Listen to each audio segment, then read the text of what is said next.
अब ये देखना हो लाजमी होगा कि किस तरीके से गाना आता है, मतलब गाना कैसा होता है, लिरिक्स कैसा होता है, इन लोगों का मिजाज के अनुसार लिरिक्स होता है या नहीं होता है। क्योंकि ये दोनों का जोन जो है ना बहुत बेहतर है, मतलब इन लोगों का कोई जोड़ ही नहीं है, इन लोगों का कोई पकड़ ही नहीं है। जिस हिसाब से ये लोग अपना सॉन्ग को पकड़ के गाते हैं, जिस हिसाब से ये लोग टांगते हैं, ला कर रख देते हैं, मतलब कि यार मानो कि यार इन लोगों के अंदर सरस्वती जी ही बसी हुई है। काफी लंबे समय के बाद आखिरकार पवन सिंह और अंजलि भारद्वाज का मीटिंग हो ही गया।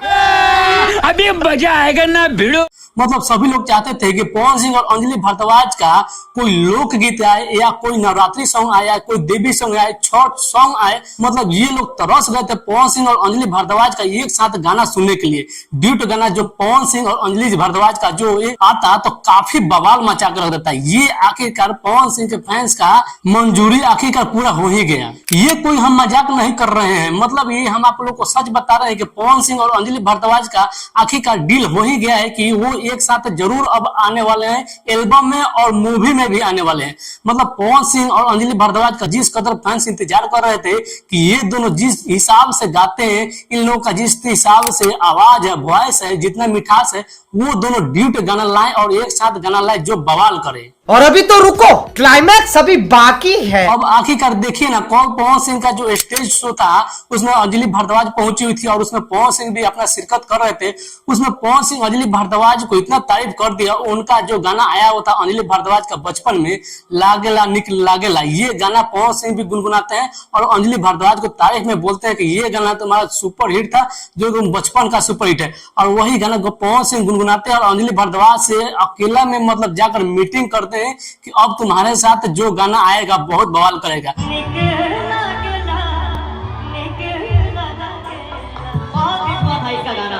जब ये 6 साल के थे। पवन सिंह और अंजलि भारद्वाज का नवरात्रि सॉन्ग फाइनल हुआ है और छठ सॉन्ग भी फाइनल हुआ है। मतलब कि अब की नवरात्रि पवन सिंह और अंजलि भारद्वाज के नाम होने वाला है और छठ गीत भी पवन सिंह और अंजलि भारद्वाज के नाम होने वाला है। मतलब ये तो देखकर हम तो मतलब अचंभ भाई और फैंस भी ज्यादा खुश है कि वाकई में पवन सिंह बहुत अच्छा काम किए, क्योंकि लोग बहुत दिनों से इंतजार कर रहे थे कि ये दोनों एक साथ पर्दे पर आए, एल्बम में आए, इन लोगों का ड्यूट गाना आए। क्योंकि जिस हिसाब से पवन सिंह का वॉइस है, जितना मिठास है, उसी हिसाब से अंजलि भारद्वाज का मिठास है। उनका देवी गीत में भी प्रचलन बहुत जोर से रहता है। मतलब कल्पना के बाद अगर जब सबसे ज्यादा सुना गया तो अंजलि भारद्वाज को सुना गया। उनका गाना आप लोग बहुत सुने होंगे, लागेला निक लागेला, रात बानहरिया, कैसे करी माई के विदाई, और सबसे ज्यादा हिट हुआ था एक और जय हो पवन कुमार। ये सभी गाना अंजलि भारद्वाज का इतना सुपर हिट हुआ था कि लोग अचंभ हो गए थे कि ये छोटी सी लड़की कितना सुपरस्टार बड़े बड़े को हिला कर रख दिया। उसी अनुसार बहुत लोग इंतजार करते कि इनके आवाज और पवन सिंह का आवाज साथ में आए। अब काफी समय के बाद लोग अब निश्चिंत हो गए हैं, फैंस को सुकून मिला है अब जाकर कि ये दोनों का एक साथ गाना बहुत जल्द आएगा।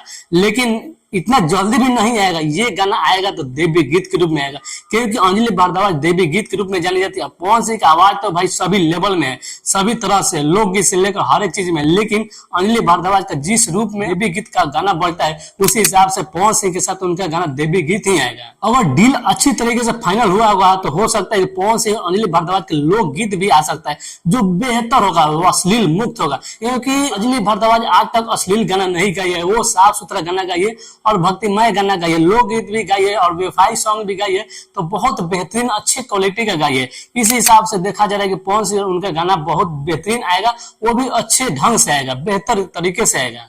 चलिए इतना तो हम लोग देख चुके हैं कि पवन सिंह अंजलि भारद्वाज को फर्स्ट बार हम लोग देखे कि स्टेज शो पर शिरकत करते हुए।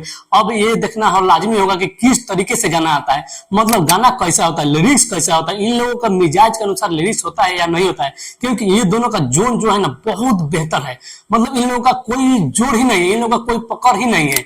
जिस हिसाब से ये लोग अपना सॉन्ग को पकड़ के गाते हैं, जिस हिसाब से ये लोग टांगते हैं, ला कर रख देते हैं। मतलब कि यार मानो कि यार इन लोगों के अंदर सरस्वती जी ही बसी हुई है।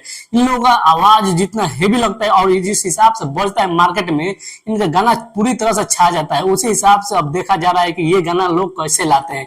सबसे ज्यादा निर्भर करेगा इनकी आवाज पर। जो इनकी आवाज में अगर ऑटो ट्यून नहीं रहता है, डी ट्यून नहीं रहता है, तो ये समझो कि गाना बहुत बवाल करेगा। क्योंकि इनका ओल्ड वर्जन जितना भी पुराने गाने सुने होंगे विदाउट ऑटो ट्यून था, विदाउट डी ट्यून था, जो काफी सुकून दे जाता है। उसी हिसाब से अगर इन लोगों का ड्यूट गाना भी आता है तो जबरदस्त तरीके से बजेगा और सुपर डुपर हिट हो जाएगा। इन लोगों के नाम में मतलब कि जो हिसाब से नवरात्रि का सॉन्ग आएगा और छठ गीत का आएगा, जबरदस्त तरीके से फाड़ कर रख देगा। आप लोग क्या कहना चाहते हैं कमेंट में जरूर बताइएगा। मिलते हैं अगले वीडियो में, तब तक के लिए नमस्कार।